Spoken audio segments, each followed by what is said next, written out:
Welcome, everyone. It is Chris Wilson with Encounter Truth, and I thought of doing an impromptu live. And so you might see me here uh, as I'm waiting for the stream to come on. It is Chris Wilson with, need to mute myself there. But anyway, I wanted to come on here and try this out and do something that I was attempting to do the last time. But I wanted to talk about the Babylon merchant system and some fascinating research that um, I have done in regards to this. And I've been looking into this for maybe a year, a little over a year. And so this topic is going to go deep today. So I don't know how long we're going to go, but if you're ready for this, buckle up and let's go on. And so let's see. Let me find, hang tight just a second.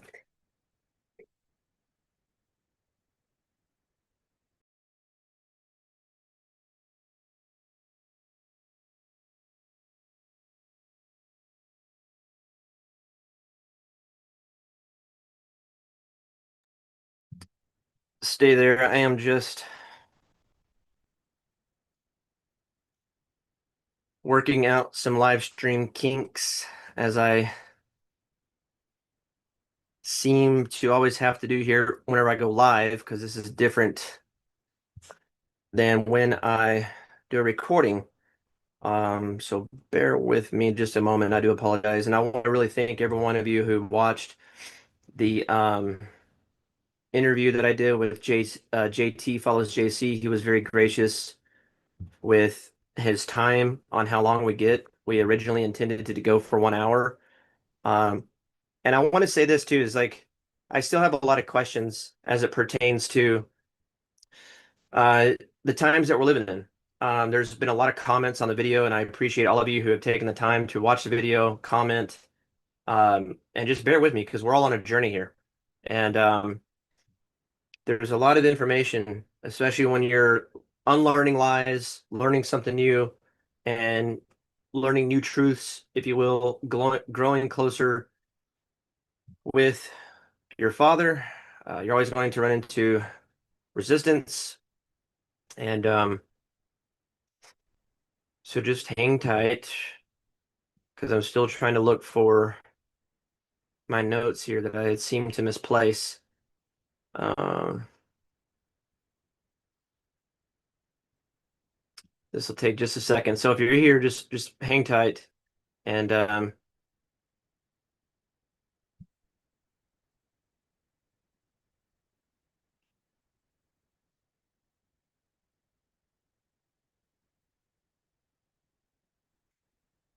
right, let's see. Um, no, that's not it. So basically the deal is looking at when we see all of the old world architecture in light of these government buildings as we know them, whether they're state houses, state capitals, post offices, libraries, even universities or town halls, clock towers, all of these repurposed buildings. So I had this like question that was in my mind about what if Rome was a global system of advanced cities already in place, much like we see with the United States today. And what I was trying to research was obviously there's many other domed capitals around the world. And I think it would be fun to just kind of share some of these with you to kind of get a better sense of what this um,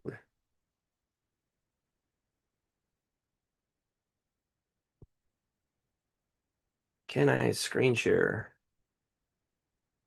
Yes, I can. I believe you can all see this over here. So when we look at Berlin, and I don't even know how to pronounce that word, but we'll look at the images here. Actually, let me go back to all, and we'll just look at the Wikipedia because the Wikipedia will have a photo of it right there.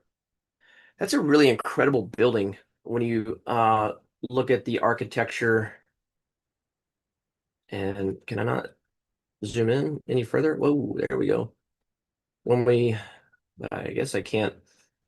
When you look at the ornate detail of the columns, the bricks, uh, just what you see on the front is often more than what meets the eye into what we can fathom as to what they're able to, oh my gosh, I can't get control of my cursor. What they're able to construct. Here we go. I wanted to scroll through these. We're all looking at these together. This supposedly is in 1880, which is, when you look up amongst the skyscrape, the horizon here, and you see a lot of these old world style buildings in 1880, and then interesting, an art gallery demolished in 1883 to make way for this building that we just looked at. This is in 1900, I guess,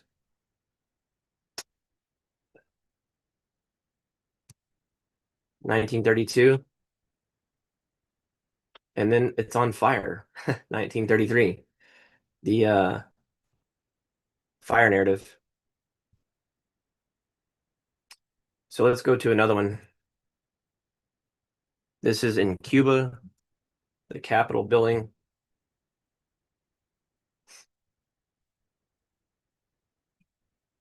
Again, looks very close and similar to, Washington, D.C.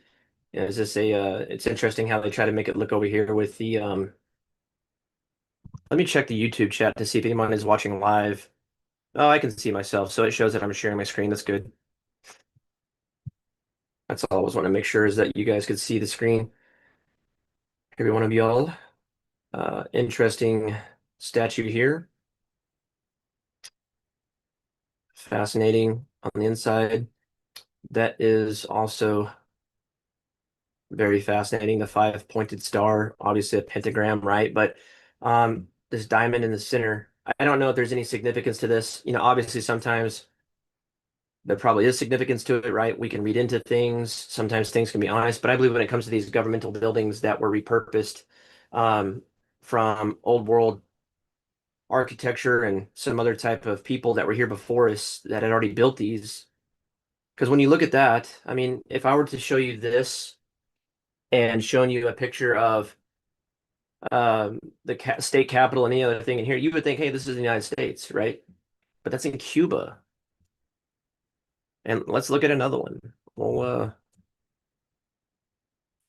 because I'm trying to lay a foundation, if you will, for this Babylon merchant system. And it's very sometimes hard to swallow.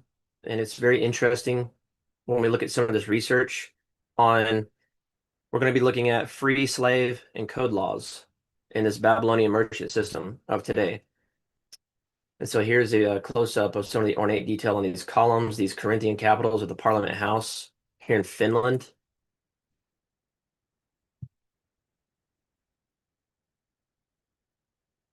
They all also have like very beautiful insides adorned with marble.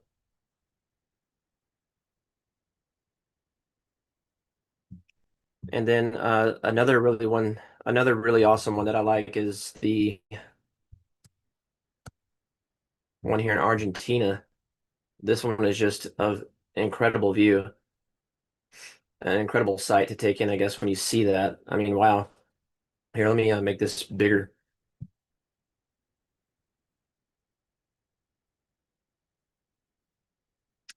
It's just wild to think that these are, all over the world, and here they're trying to make it look like, I don't know what this photo is supposed to be. They're trying to say it's construction in the 1900s. But I mean, look at the shops around here. Look at where my cursor is around here. How could this be where they're at, and yet this is what they have, and we go back over here to the Parliament House in Finland, and then we go back to here, and then we go back over to here to this beautiful building, and then there's so many. And then look at the Vienna Parliament in Austria. Um, let's see, is this? We'll close out this one and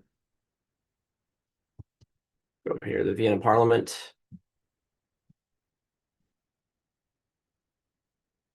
I mean, that's incredible.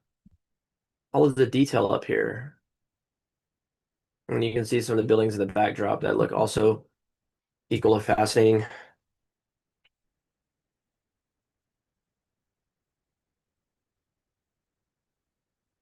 Sorry, my wife texted me.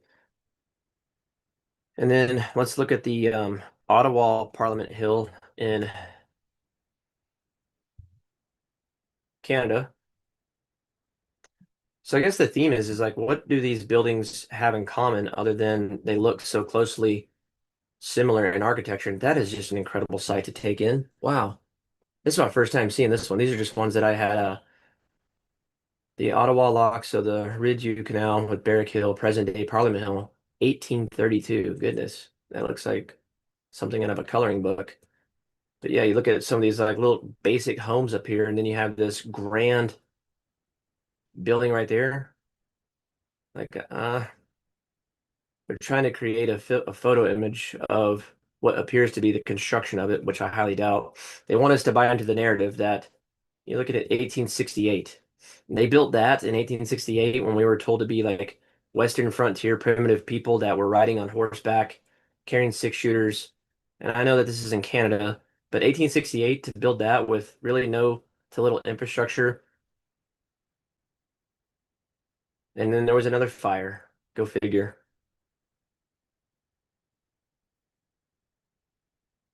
Wow. That right there is quite incredible. We'll take a look at one more. This is the Budapest Parliament as well. Because you know this Babylonian merchant system, and me and Ricardo from Contend for the Faith were talking for a good while today about the great divide that's going on, not just in the country, but across the world. And I was telling him, we are just sharing back and forth our opinions. And I was sharing with him about, even in the first century, we had division. You had the Pharisees, the Sadducees, in the book of Galatians, and then throughout the book of Acts, you have the other group that was known as the circumcision party. You always had these groups of people that were like getting you to pick and choose a side. And what we know through the book of Acts is the followers of the way, that is Jesus Christ. And you have the political parties, and we were discussing about how we believe the founding fathers were not Christian, and we were looking to do some research about the inception of our government and just trying to go back to what these guys really believed and how most of them were probably spiritual enlightenment deists to some degree, that maybe they utilize the Christian philosophy to get people to buy into, because I think if you look anywhere into the U.S. Constitution, Bill of Rights, the Declaration of Independence, there's not one Bible verse, not one scripture into these documents that are, so important for our country today. And as I digress here, let's look at this. Wow, man, that is just amazing to look at. It's unbelievable to see some of these buildings here. Supposedly in 1905, they were able to do this. That is an astonishing building. Goodness. And so, with all of these buildings, was it leftovers of a remnant people, potentially Tartarian, potentially literal thousand-year reign? And let me check the comments section over here. Thomas Morgan, hey, what's going on? Mr. Brown, thank you for watching the video on biblical masculinity. I do believe that's an important topic that we discussed today, regardless of what time we're in. And Thomas, I would believe you would need power tools, because the thought process I believe behind that is that they're out here with hammer and chisel carving away at what appears to be some laborious time. But how would they get all of the granite, the marble, how would they import that in from these quarries that they have? A lot of Freemasonry, correct, Mr. Brown? Um, and you're right, yeah. They weren't Christian because you wouldn't steal other people's land if you were a true Christian. Very similar buildings here in Cork, Ireland, all founded in the late 1800s after a famine wiped out most of the country's population. That's really interesting. And again, that would if we think about the addition to the time to our timeline of 700 or 800 years being added, that would put you right on the heels of that worldwide cataclysmic event of 8536. And so when we're looking at some of these buildings, if it's true that there was a people that were not left behind, but there was a civilization of people, and if it's the 1,000-year literal reign of these individuals, then you would want to found and establish and repurpose these buildings today. And obviously, who in their right mind could actually do such a thing? Well, those that want to influence through power and corruption, that being those of the Vatican, um, the Mossad, and the Jesuits, and just those types of people, our politicians. And when we look at the Capitol buildings mirroring the dome across the world, the U.S. Capitol in Washington, D.C. has the dome inspired by St. Peter's Basilica from the Vatican, obviously, but I think that was stolen, designed, and repurposed. And then the Pantheon of Rome, the obelisk equaling the Washington Monument, identical to Egyptian and Vatican obelisks.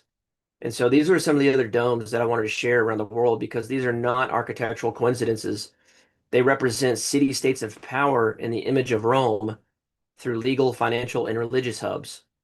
And so the trinity, if you will, of modern Rome, the three city-states, the Vatican City, and when you think about its symbolic role, the papacy, and what domain do they control? Religion, the spiritual. Now, when we look at the city of London, they represent merchant Rome, in my opinion. Now, what domain does that control? Commercial or finance?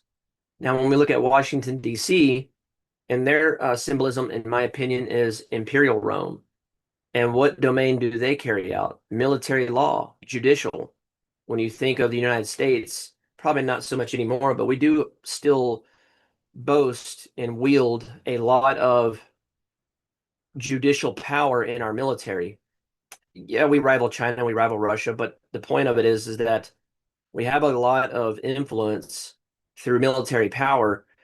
We're the most bankrupt in debt company, indebted to other countries, right? But when you look at the City of London, the Vatican, and you put these three together, you do have a worldwide control of religion, finance, and military law, spiritual, commercial, and judicial. And these three are not part of the nations they're located in. If you think of that, they are their own operating city states. They have their own jurisdiction. They function like the ancient colonial Roman outposts, sovereignty, autonomy, and they operate by their own rules.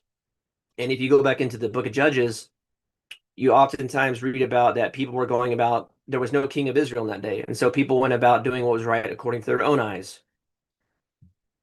And checking back into the comments over here. Ironically, most natural history museums show true history with the building itself, not what the fake history showcased inside the buildings. Very interesting. And then Thomas, you say, personally, I believe we are in Armageddon, so I don't hate on those teaching short season. I appreciate that. And I appreciate you being able to come here and we can agree to disagree in a respectful way. I tend to personally believe we could be in the little season just by some of these widespread anomalies. Um, Definitely open to being wrong. Do we really have? I believe it's only speculative. There's no concrete evidence to say this is it. And the most important thing is to abide in the doctrine of Christ. John 13:35, he says that by this you will know that they are my disciples, the way you love one another. And so I love being able to share opinions and research with individuals, and we can still walk away as brothers in Christ, even though we may disagree. Because regardless of where we're at in the timeline, we can agree upon that things are very strange. And so there are a lot of just I don't know, widespread deception on a widespread scale.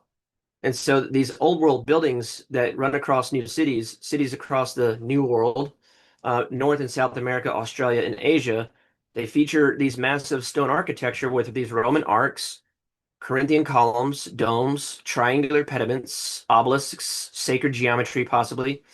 And let's look at some more. We can look at the Palace of Fine Arts in San Francisco. And I'll share my screen once again. And we're going to get into some really interesting, so hang out with me for a little bit longer because we are going to get into a very interesting conversation on the merchant code, the Babylonian merchant code. Here's the Palace of Fine Arts here. That's in San Francisco. And I do believe that San Francisco was called Yerba something. Oh man, I just started reading the book by Guy Anderson, Tesla, Cabbage Patch Kids, and something else. I'm only 3 chapters in, but I'm reading that book just to kind of broaden, like thinking outside the box on these kind of very taboo topics, which I know we all love to entertain. Um, but yeah, this one here, like look at all of this here in San Francisco. It's just incredible to have all these types of buildings. You have this amazing hub. Um, yeah, I mean, a lot of there's just a lot of these, right? And then the Philadelphia 30th Street Station, City Hall. Um, and we can look at Sydney and Melbourne, Australia, with their banks and libraries, Masonic halls that all look Roman and Greek. So as you were saying, like who built these? Freemasons? When and with what tools? And so that's where, the answer will often lead to mysterious construction stories, fires, missing blueprints, no construction records, just like if Rome had left them and they were repurposed during a reset.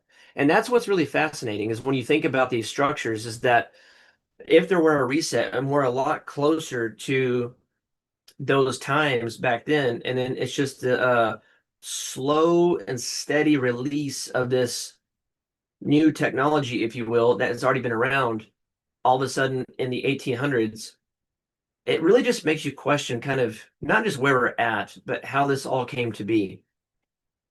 And I know that these can be some fringe topics, but I do love discussing it because it is fascinating. I do believe too, like in my heart, how that we're to conduct ourselves as believers in Christ, which is why I had made that video on biblical masculinity. Of course, I title it in the little season, right? um, Yerba Buena, that's it. Thank you, Clearwater. Yeah, San Francisco was originally called Yerba Buena, which translates to good herb in Spanish, named after the wild mint that grew abundantly in that area. Yeah, and I'm with you, Mr. Brown. Yeah, very strange times. Mass deception. Maybe we're leading up to the little season. Maybe we're in it, but we are in that latter days timeline for sure. That much we do know. There's I help counsel a lot of men with various issues, and I want to save that because I know me and Ricardo are going to I'll put a teaser out there, talk about a much needed topic that doesn't really quite pertain to little season, but does pertain to us as men conforming to the image of Christ and just walking out our faith with fear and trembling and having a holy reverence to God. And S. Michelle Brown says, I think we are in a little season. I would tend to say so too, but we are all united by Jesus despite different thoughts. You're absolutely right. And that's the beautiful thing. Favorite son, great to be here. Thank you for having me here in San Diego for Labor Day weekend in her backyard in Balboa Park. Really cool. Yeah, I really appreciate y'all getting here. But it is all very strange to see this. It's a unique time to be alive too. I'm 40 years old, and so those that are much older than me that I try to talk to and try to compare like our times now in comparison to what times were like in the 60s, the 70s, the 80s, it really sheds a lot of perspective on just how quickly things have changed. Like I remember when I was a kid, my dad having eight track tapes or cassettes, and then what's up? Let's see if I can use this code so me and him can talk as friends. No, not right now, but I'll come in and help you. That was my son, my 11-year-old. And then the inception of technology so quickly and rapidly moving. Like I didn't have my own cell phone until I was 18. And I do believe with these little things right here, they can get us into a lot of trouble. And so definitely a little season. Yeah, I do tend to think and believe that we are around there. And so this Babylonian merchant coal code that I want to get into is like when we look at this global infrastructure that mimics a Roman blueprint, ancient Rome. So we see these grid-based cities, aqueducts, roads connecting outposts, amphitheaters, and bathhouses. In the modern world today, cities designed in grids. Think DC, Paris, New York City, the Metroplex, Dallas Fort Worth, Seattle, Tacoma, St. Paul, and Minneapolis. You have water and sewer systems that are nearly identical to ancient aqueduct technology, interstate and railway systems mimicking Roman road systems, and then the entertainment, which I believe is just absolute filth. Um, and I'm starting to like baseball less and less and less. I haven't watched football in probably 10 years. We're talking college and NFL. Um, Baseball is one of my, pastime favorites. I had seen a meme on Twitter that showed the baseball diamond looking like a Freemasonic compass and the little ruler, their symbol that they have. And I was just like, you gotta be kidding me. And then all of the you look at the, three outs, three strikes, you're out there, dugouts. Does that represent Sheol or a grave? And are you playing in a symbolically ritual game? Um, Really, really interesting. Sports to me is idolatry. It really is. And it's entertainment. And when you look at the stadiums with the exact Coliseum structure in nearly every major city, to me, it was like the blueprint wasn't necessarily lost, but it was just rebadged under modern names. Now, this is where it's going to get really really fringe here. So bear with me. And there are some resources that I can point you to. One you want to download is the Black's Law Dictionary, fourth edition. It's way too large for me to be able to put as a downloadable PDF. But the Black's Law fourth edition dictionary, and the reason why is it deals specifically with legal code. And I want to explain this because this is where this Babylonian merchant system gets, oh, wow, really, really interesting. Thomas, you're also 40. Cool. Um, if you like this now, it will help out. Oh, well, thank you so much. I appreciate that. Sports is a distraction. Yeah. I bet we are all flat earth here. I am definitely in the biblical cosmology. I came to that in 2019. I heard that the pitcher throws. Baseball. Yep, exactly. I've seen that. Y'all are right on. All right, so this is where it's going to get really interesting. So modern governments, banks, and courts operate under systems rooted in Roman law. When we think of civil law, we have a Roman origin, which rules most of Europe, Latin America, Asia, and Africa. Canon law, which is Vatican-based, still influences court language and oaths. Sprinkle in Admiralty and Maritime law. This governs international commerce, shipping, and even the birth certificate system, really. This is going to get very fascinating. You are considered a citizen and pay tribute to taxes, and you are ruled by statutes and codes, not biblical common law, just like under Caesar. Now, I have done a plethora of hours of research into this, of how do we step out of this Babylonian system, and it's usually through PMAs, which if you aren't familiar with any of this, don't worry. I will get into this, but this is how you operate as a free man. So when we look at the Masonic and esoteric symbolism of the continuation of Imperial Rome, from obelisk assignments to sun worship architecture to cities like DC being laid out with Masonic star maps, the global city system reflects the continuation of Imperial Rome under the disguise of progress, democracy, or enlightenment. And this is what's interesting to think. Now, this is just my theory. We all know Rome fell, but what if it really didn't? What if it morphed into the papacy, which birthed modern Freemasonry, which built the modern Western world? Now, if we were to tie this into a little season ideology, and I'll say that out of respect for the very few here that don't quite believe we're in little season, or maybe are kind of like maybe we are, maybe we're not. It's not about saying that we absolutely are or absolutely not. We all can agree that we're in some very strange times. Um, if we want to tie this into little season, I would say like Revelation 20 says that obviously Satan would deceive the nations after the 1,000 year reign. So if we're living post 1,000 year literal reign, and that's possibly why we see some of these architectural anomalies in the cathedrals and some of these capitol buildings. If the reign of Christ had already occurred and Satan was loosed in, well, we'll say 1776. So if the 700 or 800 years were added, could it have meant he was released around 500 or 600 AD? I don't know. And as someone respectfully had said, the timeline stuff will work itself out on its own when me and JT discussed. You're right, it really will. Trying to fit things in and where and how they happened, it's fun to go down those rabbit holes. But continuing to operate with the level of discernment and wisdom is, I think, what's most important, and being able to question everything that we see and read. So these cities were buried and forgotten, the saints were forgotten, and the Roman system was revived, but worldwide. So what we see today is obviously not new. It's just Rome reborn, ruling spiritually, legally, and militarily, just like before, in my opinion. Um, Go back over here to the comments just to try to keep up with you all. Deceptive times, yeah, it makes sense for little season for sure. 666 all over it, absolutely. All right, let me head back over here to my document.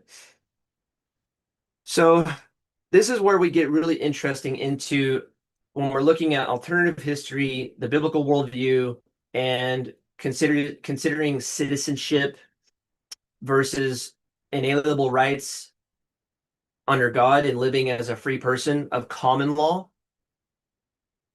This is where biblical truth and hidden legal systems and alternative history all intersect, because most people in the world live under a system that mirrors Roman oppression, all while thinking that we're free. And so let's look at citizen versus biblical identity. Now, I've been reading the Internal Revenue Code by the IRS. Did you know? Now, we'll get into this, but in reality, when you sign your 1040 EZ or a 1098 or a 1099, you're giving yourself consent to pay taxes. There are ways you can opt out of that system. Maybe you've heard of this. Maybe you're familiar with some of these terminologies, but when you even look in your passport, the Immigration Act says that all U.S. citizens are nationals, but not all nationals are U.S. citizens. There's a reason for that. Now, if you ever remember going to like the Department of Public Safety or the Department of Motor Vehicles, you have that piece of paper and it asks you, are you a U.S. citizen? And we check off yes or no. We're giving over our consent through a straw man, which we don't really know. This is why it's really important to get the Black's Law 4th edition dictionary, because it will define their dictionary, I mean, their terminology and vocabulary, the way that they rule us as people. Hang on, let me answer my wife here for a second. She didn't know I did an impromptu live. So, citizen versus biblical identity. In the Bible, we're called a sojourner, a saint, or a bondservant of Christ. Our king is Yeshua or Jesus. And our law, technically, is, if we were to say Torah, the first 5 books of Moses, in reality, God's instructions for the way we operate and live our life is our constitution in which we are to live and abide by. Because if we were, we wouldn't need the laws to govern, because we live by the universal laws that God had put out for us to operate by through the specific moral code of his 10 commands.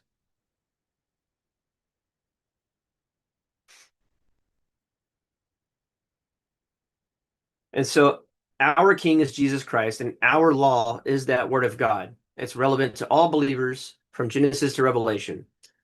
Now we can start to split hairs and talk about, well, the Protestant canon has only 66 books, and we have the Book of Enoch, Jasher, Jubilees. I understand, but I'm just saying, like, God's word as a whole. We can include those deuterocanonical books too if we like, because I do believe that they do help. That is an interesting topic to go down and research when it pertains to um, the canon of the Protestant Bible versus even a Catholic Bible. Say what you will about Catholicism, I don't agree with it, but their Bibles do have more books. It's interesting. Um, Eastern Orthodox Christian Bibles have, um, I think 87 or something, books in it. And so it's like, why would they take out in the Protestant canon and leave it only at 66? And I wonder if it's a lot of times because the Protestant, Reformation under Martin Luther had gone off the Masoretic text of that time and just adhered to the Hebrew Bible. And they basically took what they took and threw out what they threw out. Maybe that's why we're left with what we have. But anyway, I digress. In the modern world, we're called a citizen, and we're expected to pay tribute via taxes. We are ruled by statutes, codes, licenses, and permissions. There are more laws within your city, probably within your state, than there are in the Bible. I think on average, the average citizen breaks 3 laws per day without even knowing it. And it might be more, but I want to say three. But anyway, this all isn't by accident. Rome called people to citizens too, or they called people citizens too, but only so Caesar could legally extract taxes and obedience. Like if you look up the United States of America, it's a corporation. They have a business number. The United States is a corporated entity. And that's why if you look on your birth certificates and different legal documents, your name's in all caps because you are represented as an entity separate from your person. And so today's governments are structured in the same way that Rome's system didn't fall. It was transferred, disguised, and globalized. Let me go back over here and check the. Yeah, I like the Apocrypha. You're studying the Septuagint LXX these days. I love the Septuagint. I've been looking into Britain's and then Lexham's Septuagint. Quantum grammar writes legal contracts without double speak and deception. I have one Geneva Bible. I have the 1560.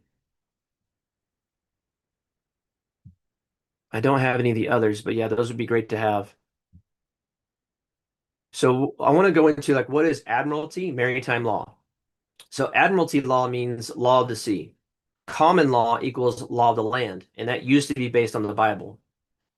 Admiralty law originally applied to shipping, trade between nations, navigating ports, goods, and cargo.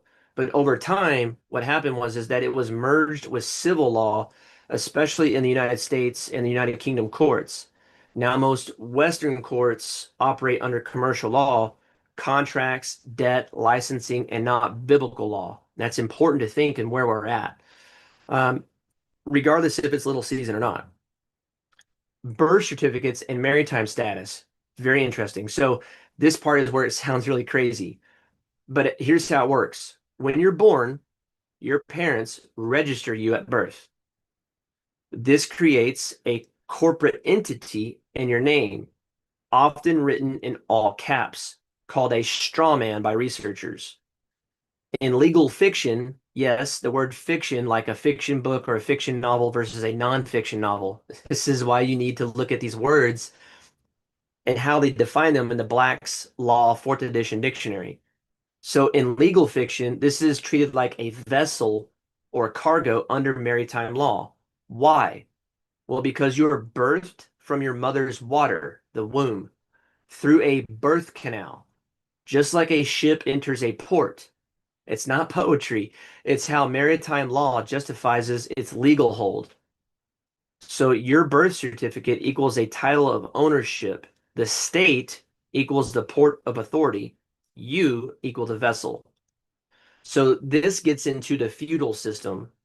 And if you don't have any clue what I'm talking about, I'm more than happy to do a series on this because I do believe that this is so important. There's another gentleman out there.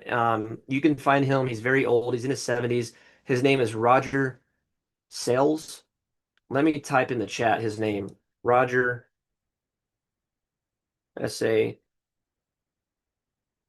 Roger Sales. He's done some really awesome interviews about this and how it came to be. Now he doesn't understand like what we do in terms of biblical cosmology, little season eschatology, probably this deception here, but he's very well attuned in feudal system, Babylonian merchant system, corrupted governments. But I don't know if he knows anything about like Freemasonry, Illuminati. But he wrote a book called From Serf from serf to sovereign or sovereign to serf. I can't remember which way. Yeah, the 1828 Noah Webster's dictionary is fantastic. So let's go back to this. In simple terms, basically, feudalism is top-down control system. The king owns the land. Nobles or lords manage pieces of land for him. Hence why we call today when we rent a house a landlord. Serfs or peasants live on that land and must give labor or tribute, aka taxes, to stay there. After the so-called fall of Rome, the Catholic Church absorbed this model and became the new feudal lord, owning land, controlling law, and demanding taxes in exchange for protection and sacraments. Today, we call this government, mortgages, and income tax, but it's the same structure. So here's kind of the bombshell about this of what they're hiding. We are not truly living in a free biblical world. We already know that. We are living in a widespread revived Roman system. I like to just say the Babylonian merchant system, hidden behind modern institutions. These elites, these parasites, these people like the Rothschilds, the DuPonts, the Rockefellers, all of these people of these like blue bloodline royal or not royalty, excuse me, these blue bloodlines that come back from probably like Nephilim ties, if you will. That even is a far-fetched statement to say out loud, even. But when you start to kind of see where these people operate by, because we truly don't wrestle against flesh and blood, and we understand that in Ephesians chapter 6, when he talks about how, oh, let's see here, the whole armor of God.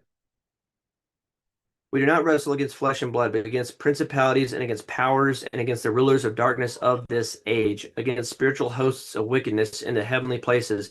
So it's interesting how Paul makes note of that then.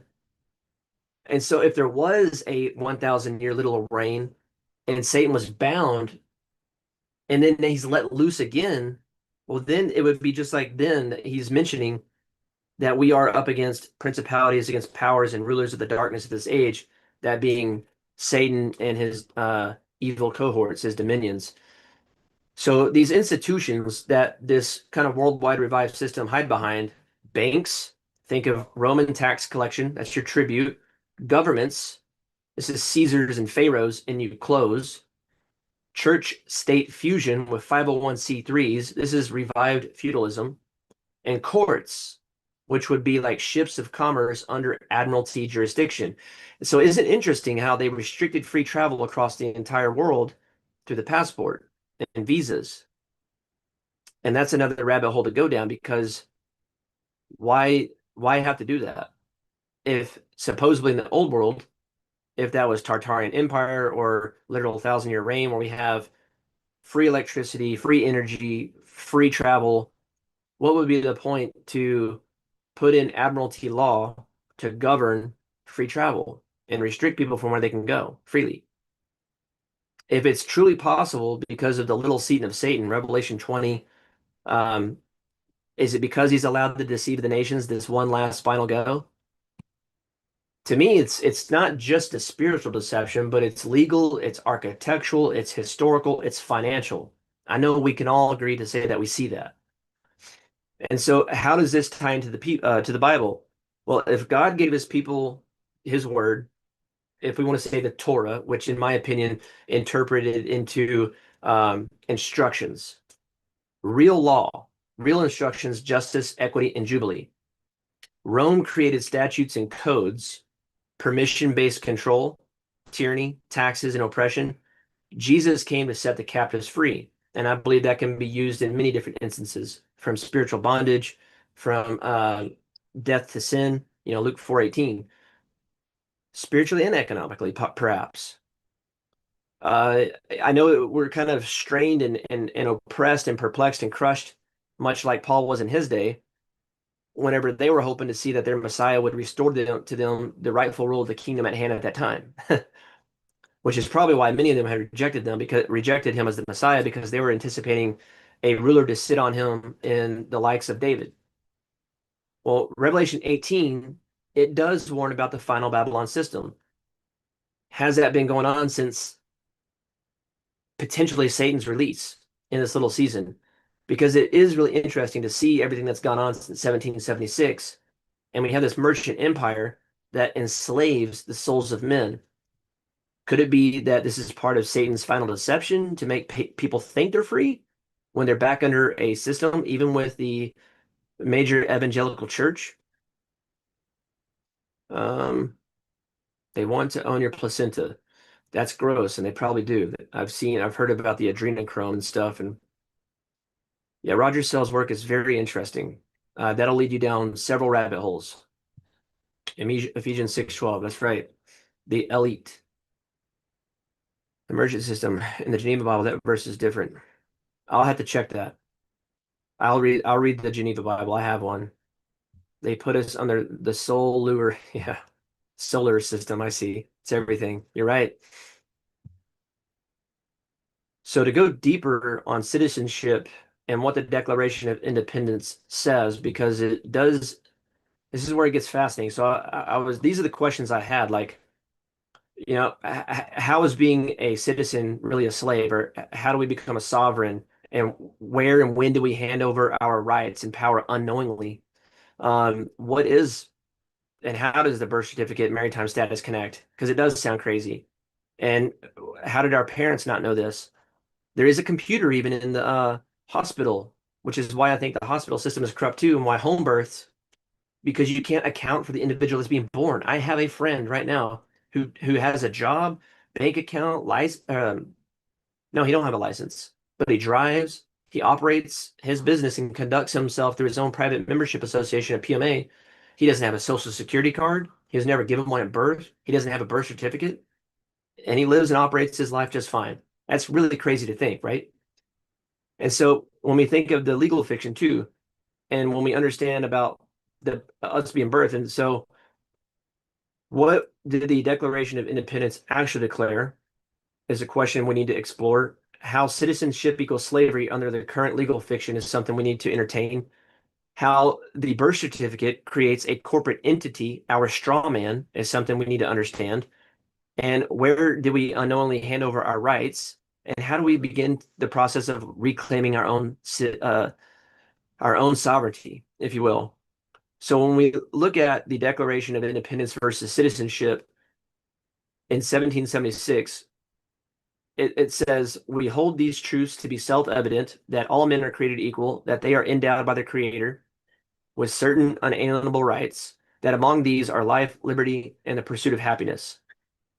So the founders were declaring, and this is where it's interesting to figure out exactly what the founders were declaring under the guise of Christianity, because they said rights come from God, not government. But what God?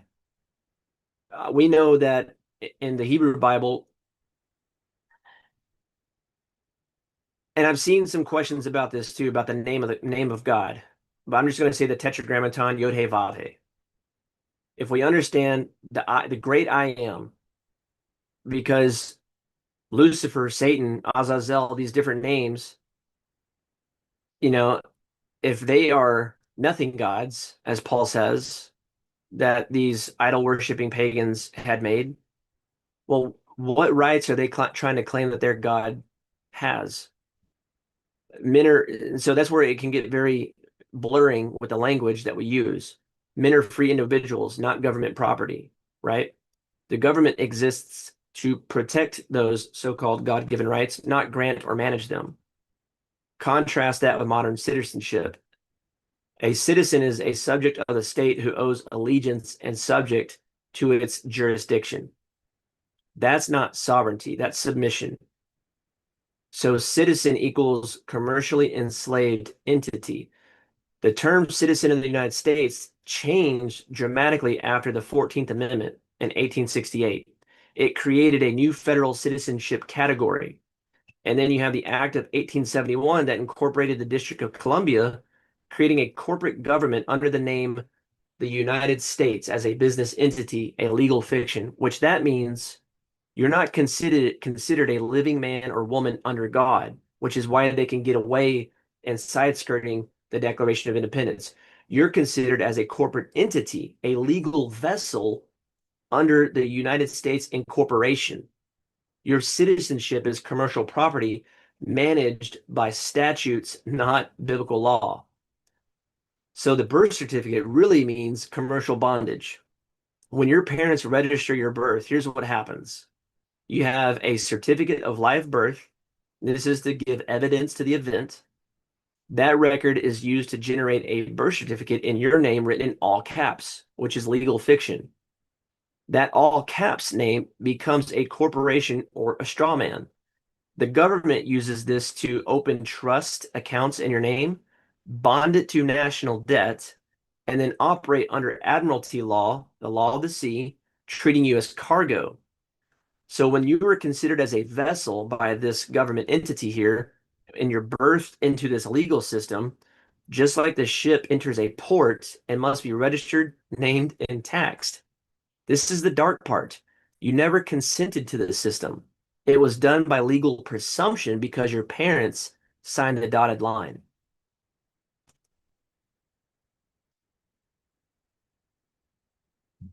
So that's pretty insane.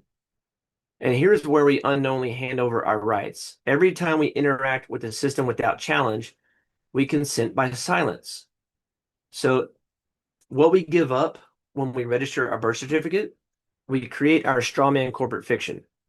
Our social security number ties us into federal benefits, which equal federal jurisdiction. Your driver's license is a contract with the state to where you're now subject to their rules. 1040 EZ form for filing taxes is a voluntary system, but submission equals consent when you sign off on it. And it's just because we thought that's what we were told to do. And then people take out of context Romans 13 about being in submission to the government. I don't want my tax dollars going to support and fund abortion clinics or killing innocent kids in Gaza or anything else that is against the word of God. Signing legal documents in all caps. That means you are agreeing that you are the straw man. Voting. I haven't voted since 2016. But voting means that you're binding yourself to the system. You're not a sovereign elector, you're a corporate stakeholder. And these things may not be inherently evil, but without informed consent, they become traps. Because imagine being able to be told what you're giving up when you commit these actions, you might rethink some things or reconsider some things. Now, I have a driver's license, I have a birth certificate, I have a social security card, but there are ways to operate around it in a legal way that they can't attack you or come after you with. And some of the ways to begin reclaiming sovereignty, it's a very complex process. Like I said, I've been studying this for almost 2 years now, and I have a lot of documents that I can share that will help show this. And I might need to do a separate shorter video showing some of these, explaining them, and then pointing you toward resources where you can go educate yourself further. So when you understand the dual system, we have to learn the difference between what a man and woman under God is defined versus a citizen, lawful under biblical common law versus legal corporate statutory, and then stop assuming you're straw man. Learn how to sign documents. You can literally, this gets really interesting on how you can hyphenate and call your name from the family of your last name as opposed to using your names in all caps or signing over. And then there's another unified commercial code, UCC 1-308, that I'll tell you all about too, which is really cool. And this is how you get out of government contracts. When we minimize our dependence on government benefits, IRS, licenses, Social Security, and we challenge our status through legal affidavits, declarations of status, and administrative processes, and then we learn about private trust law, private membership associations, and common law structures. This is where we can begin to actually walk in biblical sovereignty. Now, it's very hard because most people that I know that do this, they're their own business owner. They start their own business. And I know sometimes for people it's just not practical. So if you're going to do it, we have to protect ourselves and play by their rules so we don't incriminate ourselves unknowingly. We have to truly live as one as we do now, redeemed by Christ, obviously, but not owned by the state. Remember how in Acts 5 it says that it's better to obey God than man? We always obey God's law first, and we stop volunteering into systems that contradict our God-given rights. But that's why they're able to take our rights away because we don't know them. And the Black's placenta can very well be in the Black's Law Dictionary. I'm pretty sure if it's an Admiral Maritime word, placenta to our own, to own your place in the fictitious world, like the doctor docking you into a birth. Yeah, it's a debt instrument. Absolutely. I've never registered to vote and have never voted. That's really cool, Rock. You have to do a claim of life every 4 years. A allodial title is what I'm working on. That's really cool. Yeah, Roger Sales talks all about that. And he has a free live podcast that you can come on, ask questions. This guy is very well versed in IRC, Internal Revenue Code, tax status, legal status, sovereignty. It's insane. He's got a Telegram group too, where you can download PDFs of the Black's Law second edition, I think. I don't have it on my computer right now. It's on my external hard drive. So I can't plug it in at the moment, which is why I had to plug that in. I can't do it right now on the live, so I can't showcase anything. So I know it kind of seems like I'm just rambling out here, but that's why I'm telling all of you to really do your research into this stuff. And it's suppressed on Google and some of these more mainstream. I like to use Brave. Brave is a good server. And we just use Chat GPT. It'll you can just ask it to cite me sources of maritime law, birth certificate, and it'll cite you sources that you can go follow and look up. So when we look at the biblical connection of Galatians 5:1, stand fast therefore in the liberty wherewith Christ hath made us free, and be not entangled again with the yoke of bondage. 1 Samuel 8, Israel demanded a king, and God warned them that they would be taxed, conscripted, and ruled, but they wanted to be like the nations around them. Revelation 18, Babylon merchants buy and sell the souls of men. So to me, it's not necessarily just a legal battle, but it's to keep us tied down to a system that oppresses us. It's no different than us. It's no different than the Hebrew slaves of Egypt under Pharaoh. We are under kind of like this spiritual Pharaoh system. It's a spiritual war, and it's like, who owns me? Well, we know that we've been purchased and redeemed by Christ, and we can do the best that we can with what we know. So let's answer, what is a legal fiction? In literature, fiction is a made-up story, but in law, legal fiction equals something that is treated as true by the system, even though it is not true in reality. So the legal definition, a legal fiction is a false assumption that the law accepts as true for the sake of legal procedure or governance. The example would be you are a living man or woman created by God, but the government creates a fictional person. This is your name in all caps. That's why if you look on your driver's license, your social security, your birth certificate, your name is in all caps.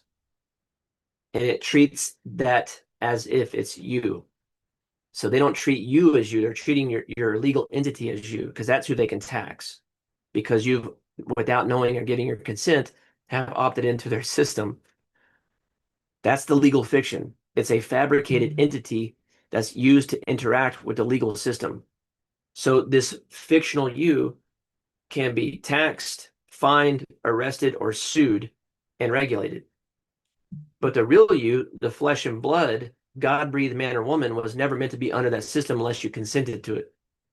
So here's how the strawman legal fiction is used against you. Where you were born. A certificate of live birth is created. It's a medical document. Then a birth certificate is issued by the state, typically in all caps. This is not you, it's your corporate entity, a trust account created in your name. The entity is then considered a citizen subject of the corporated US. This straw man is used to open trust accounts in your name, link you to federal benefits and liabilities, and legally pull you under the Admiralty Maritime jurisdiction. So your straw man is bonded to the national debt, because once your straw man exists, the government will treat you like collateral, like property or an asset value. It assigns a CUSIP number, CUSIP, just like stocks and bonds. And your future labor becomes a security that backs the national debt. And in this view, you're a bonded servant, a human resource. The Federal Reserve and Treasury use your trust as an asset to borrow against. And this is all legal under the assumption that you've consented by using your Social Security, your ID, taxes, and signature on government forms. And that is why your name is often in all caps on legal documents associated with barcodes, account numbers, or registrations. So this is not you. This is commercialized legal fiction.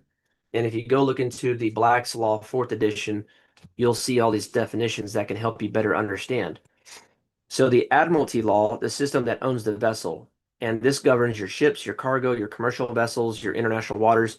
But the trick is, under this system, you and me are treated as a vessel, and we were birthed through that birth canal, and we were delivered to the dock, the hospital, whenever our mother's water broke.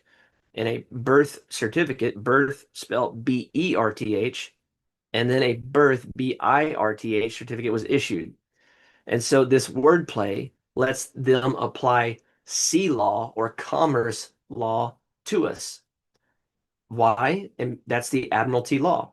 Everything is about contracts, commerce, and control. They can regulate us like cargo, fine or imprison us as a liable vessel, and use us to guarantee loans from the national debt. And so we're no longer seen as a child of God, but we're seen as government cargo unless we can reclaim our true status. So what we have to do in order to reclaim kind of biblical sovereignty is learn to separate ourselves from the legal fiction, asserting our identity as a living man or woman under God, not corporate entity, minimizing voluntary contracts with the state, studying affidavits of status, private trust law, and common law processes is the best way to arm yourself against all of this. It's crazy. And so when I was talking about earlier, the UCC 1-308, let me drop that in the chat so y'all know what I'm saying here. Taxes are voluntary. You're absolutely right, Matt. Taxes are voluntary. Only 98% of people have to, not most 98% of people don't have to pay taxes unless you work for the government or abroad or live in like abroad, such as like Guam, Samoa, some of these U.S. territories. So UCC 1-308. That's a uniform Babylonian code. And so this is the remedy clause that's buried in commercial law. It's a lifeline for those who know it's there. So anytime you sign documents, like I use that in my signature every single time. I'll put UCC 1-308 and I'll sign over it on every legal document. And it's weird because it's a Babylonian code, an ancient root system, a controlling legal structure that's been repackaged from Babylon to Rome to Catholic Church to Western governments. It's all the same thing, just kind of repurposed. And so the Uniform Commercial Code governs all commercial transactions in the United States and many other nations. It's part of the Admiralty Maritime Law, which, as we've covered already, treats us as cargo or a vessel, not as a living man or woman. So here's the key.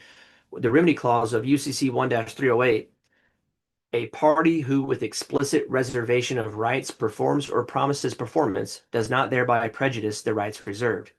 So what that means is if we sign a legal document like a citation, a license, or a contract, but we add UCC 1-308 in our name, what we're saying is I'll comply under protest, but I do not waive my rights. I do not accept full liability under your jurisdiction.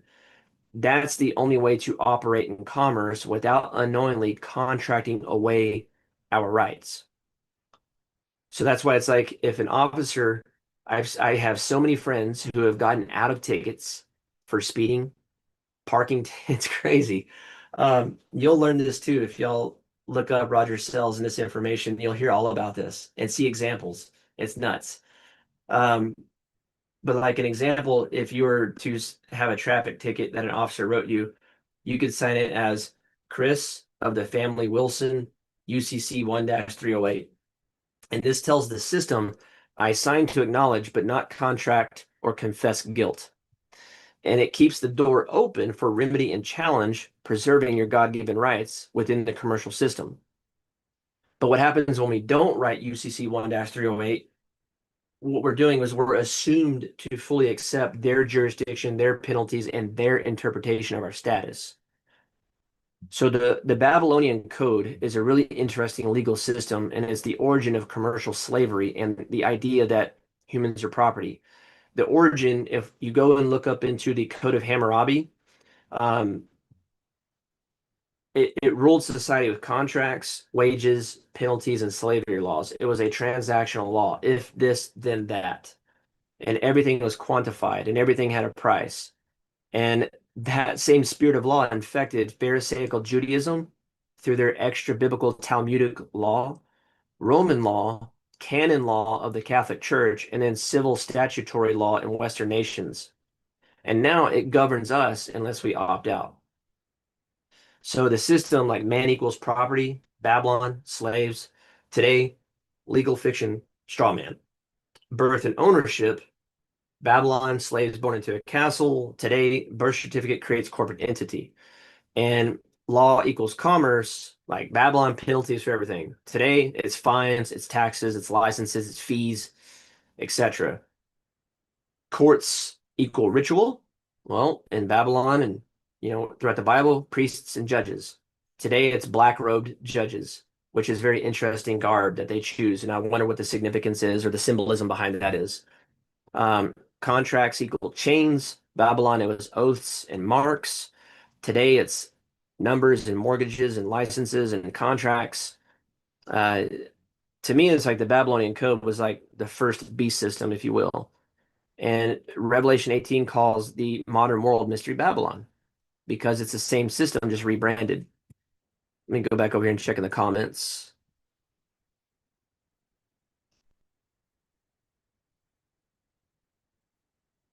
William Blackstone commentaries on the law of England. Good research. Yeah, the Admiralty law is something very interesting for sure. Without full disclosure, contacts can be null and avoided. Yeah. Yeah, it goes into the trash. It goes into my fireplace. I burn it. Um, but yeah, I just felt like I wanted to come on here and kind of go down. I've been wanting to do this for a while now, and I know it doesn't really pertain to like your traditional Bible teaching, if you will, but I did want to bring it about because I do think it's something that most people are completely um, oblivious to, like myself, until a friend was telling me about this stuff probably in 2021, maybe 2020. And I didn't start researching it until 2022. Um, I don't remember what kind of events took place that got me to research it, but also check out, let me put this in the chat. Check out this. This is a really awesome website here.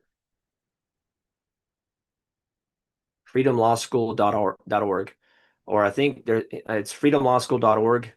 There's a lot of information that'll probably blow your mind. It was very hard for me to accept at first, because I was like, no way. But that's how a lot of stuff was at first. It's like we have such massive indoctrination that oftentimes when we hear something that's very hard to accept because it goes against everything that we have been taught, it's like resistance. So we can be like, well, hold on, open-mindedly look at it, you know.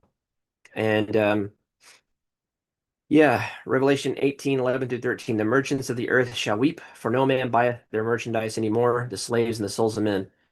And so I do believe that some of this stuff, if we really are in the little season, could it have been resurrected, if you will, from time past because it had such great control through the deception? And then what better way to deceive a people is by reprogramming and conditioning them to help them not understand where they are and what their history was.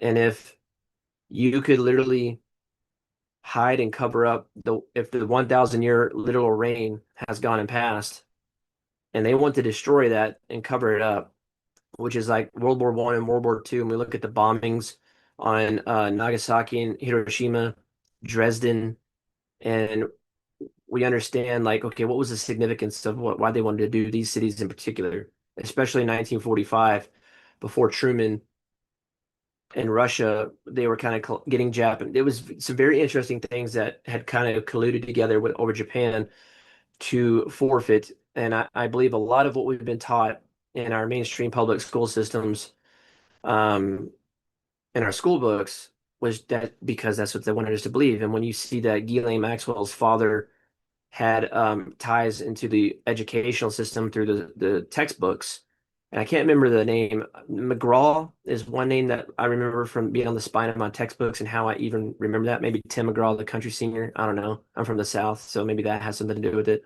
Um, and then Rothschild, I believe it was, or no, Rockefeller. I think David Rockefeller, one of the R's, one of those, I think had a tie into the public educational school system. And so when you remove a people so far away from their heritage, which is why I think when you understand more of the orphan trains in the 1800s and how all of this stuff just started exploding, and then all of a sudden, like we're progressing in technology faster than we ever have before, there's a reason for it all. And it doesn't quite make sense. And it just leaves me knowing that there's something big going to happen, but I don't know what. And I'm not going to sit here and try to pretend like I do. But the one thing I know that we have to stay guarded up in this right here, the Word of God. We have to love on one another, pray for one another, and encourage one another daily.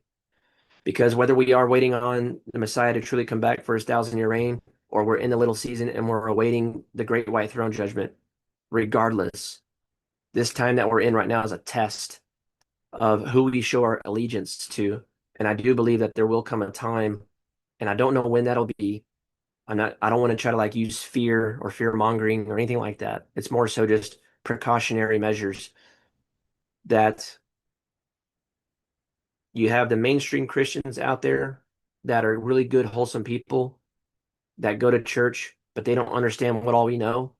And then you have the folks that who are knowing like us and can see the writing on the wall of something coming to pass, something big going to happen, or whatever the shift, especially since this whole Charlie Kirk assassination thing, which I haven't done a video on and I never cared to.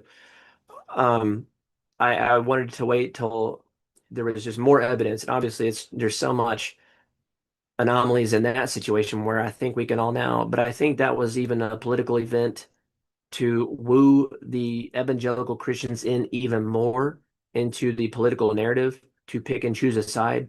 And so that's my thing is like when stuff hits the fan and we're going to have to truly make our allegiance, you have to remember that old hymn.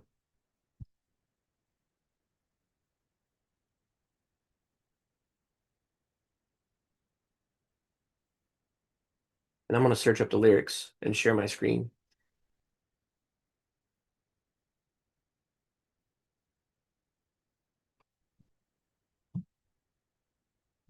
Well, it'll be hard to see because it's very small, but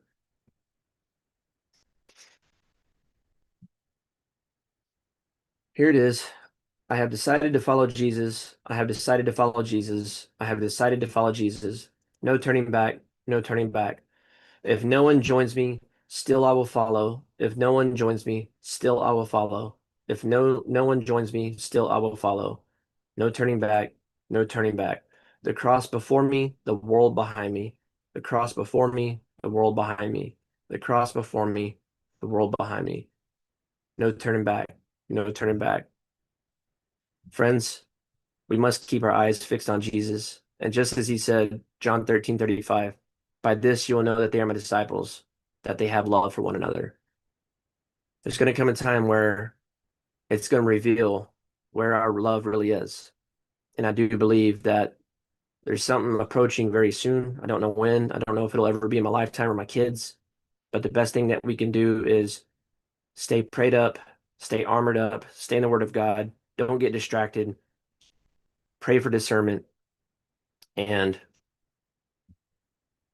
yeah, just really yeah, I'm familiar with the guy Beyond the Veil. Takes it a step deeper. So is Beyond the Veil 2.0 is another page, his other newest page, because I think he was shut down or something, or there was something that he had done that shadow banned something.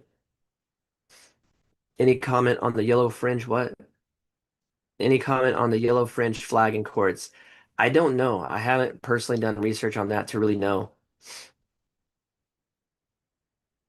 We were warned there would be a change to times and laws. Definitely worth discussing. Absolutely.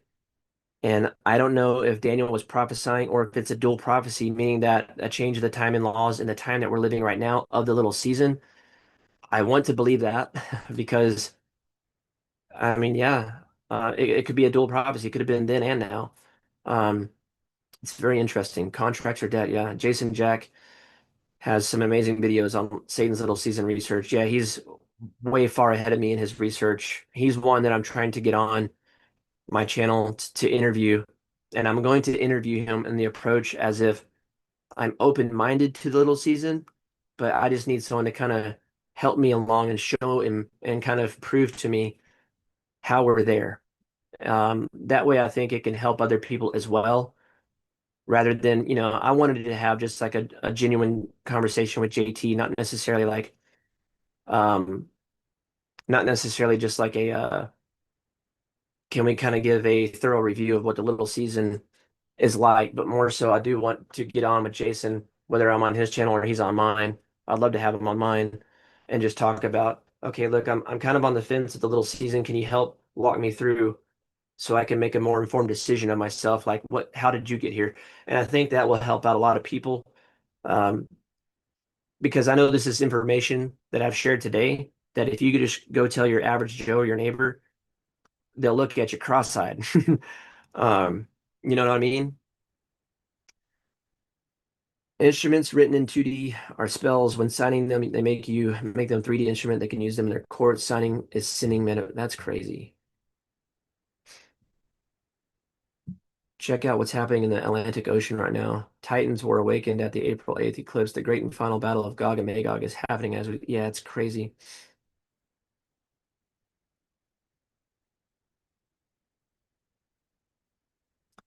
Yeah, we got to pray for wisdom and knowledge. YouTube isn't allowing him to go live. He added the 2.0 same channel. Okay, I see. Wow. Fringe means they're infringing on your God-giving rights. I just like to say fringe because when I say out there on the fringe,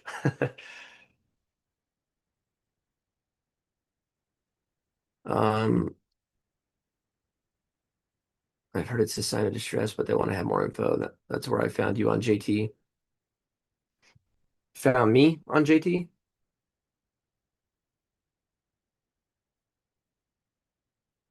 It's amazing how God's slowly waking people up. And I was telling this, yeah, that's so crazy because I think like from Armageddon's aspect, like when you think of the word in English, we think of like some crazy uh, apocalyptic, I don't know.